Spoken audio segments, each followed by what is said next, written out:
사람이 부처님이다. 24편 제사 신의 풍궁자의 비유. 경문. 세존이시여, 제가 이제 비유를 들어서 이 뜻을 밝히겠습니다. 어떤 사람이 어린 시절에 아버지를 버리고 도망하여 50년을 살았는데 늙고 곤궁하여 의식을 구하려고 우연히 고향으로 향하였습니다. 그 아버지는 아들을 찾아다니다가 어느 도시에서 큰 부자가 되어 있었습니다. 그때 빈궁한 아들은 여기저기 다니다가 마침 아버지가 사는 마을에 이르렀습니다. 아버지는 죽기 전에 아들을 찾아서 많은 재산을 아들에게 물려주려고 하였습니다. 아들은 그날도 품을 팔려고 여기저기 다니다가 우연히 아버지가 사는 집의 대문 밖에 이르렀습니다. 때 마침 아버지는 아들을 알아보고는 반가운 나머지 재산을 얼른 물려주려는 생각에서 사람을 보내어 데려오게 하였으나 못난 아들은 마음이 용렬하여 자신을 잡아 가두려는 줄 알고 놀라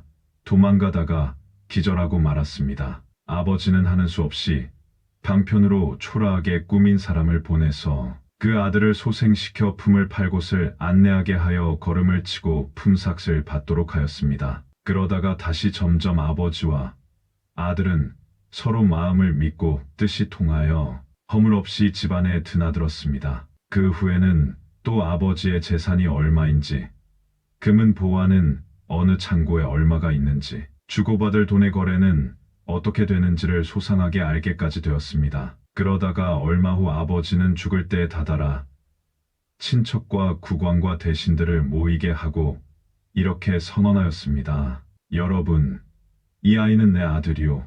내가 낳은 아들인데 어느 해 고향을 떠나 여러 곳으로 다니다가 뜻밖의 여기서 다시 만났소. 이 아이는 참으로 내 아들이고 나는 이 사람의 아버지요. 이제 나의 모든 재산은 이 사람의 소유요. 모든 재산 상황과 출납의 일도 그동안 익혀서 잘 알고 있소. 이 사람이 알아서 할 것이요. 이렇게 하여 아버지의 모든 재산을 물려받게 되었습니다. 세존이시여, 궁한 아들은 아버지의 말을 듣고 크게 환희하였고 큰 이익을 얻게 되었습니다. 장자는 곧 열애이시고 저희들은 장자의 아들, 곧 부처님의 아들이옵니다. 수보리와 내 성문 제자들이 자신들의 수행 과정을 비유를 들어 자세히 밝히고 있으나 역시 지면상 많은 생략이 있습니다. 먼저 부처님의 제자로서 자신들이 수행한 과정들을 부끄럽지만 당당하고 진실하게 밝혀서 잘못을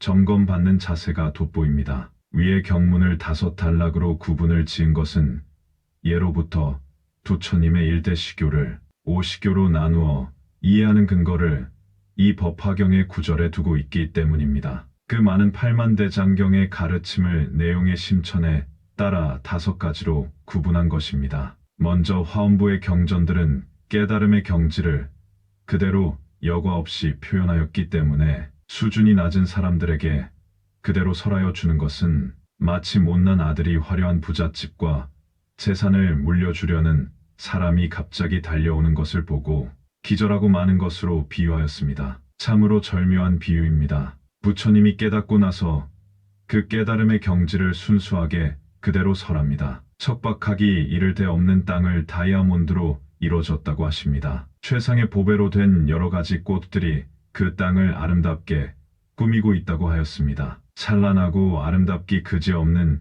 형형색색의 고운 빛이 찬란하게 비친다고도 하였습니다. 이루 말할 수 없는 보배들과 미묘한 꽃들이 그 다이아몬드로 된 땅에 첩첩이 쌓였다고도 합니다. 수보리도 궁전도 모두 갖가지 보배로 꾸며졌으며 그 아름다움을 말로는 다 표현할 길이 없다고 하십니다. 선정에 들기 전에 주변에 있는 풀을 구해서 깔고 앉아있던 그 자리는 어느새 무가진보로 만들어 놓은 높고 넓은 사자좌라고 하였습니다. 화엄경의 그 상상할 수 없는 설법은 실로 놀라서 기절을 하지 않고는 주체할 수 없는 내용들입니다. 최소한 깨달음을 이루신 부처님의 눈에는 이 세상 모든 것이 그렇게 소중하고 아름답게 보인 것입니다. 그때나 지금이나 세상은 달라진 것이 없으나 부처님의 눈에는 그렇게 신기하고 경이롭게 보인 것입니다. 여기서는 사람만 부처님이 아니라 삼라만상,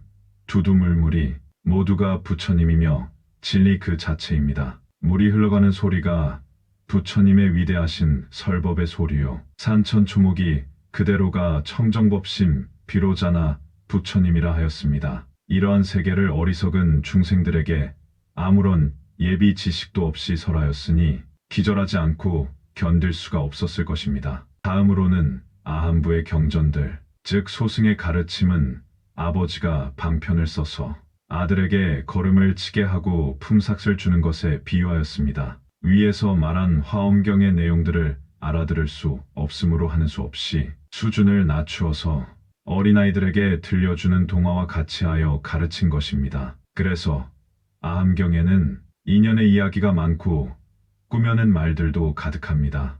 어린아이의 울음을 그치게 하려면 문 밖에 호랑이가 왔으니 울지 말아라고 할 수밖에 없듯이 말입니다. 다음 방등부의 가르침은 그 장자와 마음이 통하여 아들임에도 불구하고 겨우 그의 집에 허물 없이 자유롭게 출입하는 것에 비유하였습니다. 유치원 아이의 수준에서 조금 단계를 높인 가르침이라고 할 수 있습니다. 다음에 반야부, 즉 공관의 가르침은 장자의 재산 상황과 금은보화가 있는 창고와 금전의 거래 내력을 자세히 아는 것에 비유하였습니다. 인간의 고뇌를 소멸하는 처방으로서는 상당히 효과가 있는 약방문입니다. 마지막으로 사람이 본래로 부처님이라는 불교, 궁극의 가르침이며 수준이 높은 보살들에게만 가르치는 법이며 부처님이 오랫동안 비장해 두었던 최후의 가르침인 법화경은 못난 아들을 본래 자신의 아들이라고 선언하고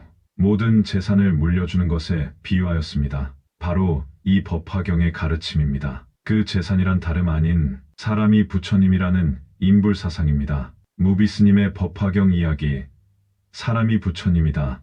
다음 편에서 다시 뵙겠습니다. 고맙습니다.